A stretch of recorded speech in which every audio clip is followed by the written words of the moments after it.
Corona virus के पेश नज़र 6 माह से शादी हाल बंद थे। हुकूमत की तरफ से 15 सितंबर को शादी हाल और मार्केट खोलने की इजाज़त। शादी हाल मालिकान ने बुकिंग के साथ सफाई सुथराई का काम शुरू कर दिया। लोगों का बुकिंग के लिए शादी हाल आने का सिलसिला जारी। इस हवाले से मजीद तफसीलात जानते हैं सिकंदर मलिक की इस रिपोर्ट में।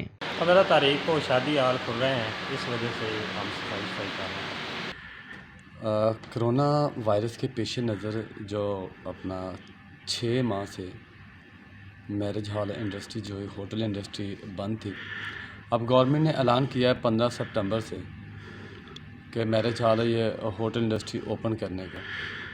तो सफाई वगैरह करवा रहे हैं हम, और बाकी भी जितने भी अपना होटल इंडस्ट्री वाले हैं, मैरिज हॉल अपना मार्की वाले, सभी अपने अपने मार्की मैरिज हॉल के काम शाम करवा रहे हैं, हम भी करवा रहे हैं। तो इंशाल्लाह मेरे अल्लाह ने चाहा तो ये 15 सितंबर के बाद जो बुकिंग हो रही हैं फिर से राउंड के बहाल हो जाएंगी होटल इंडस्ट्री की। हम लोग बुकिंग कर रहे हैं, और जो गवर्नमेंट ने ऐलान किया 15 सितंबर का, हम उस पर गवर्नमेंट का तहे दिल से शुक्रिया अदा करते हैं।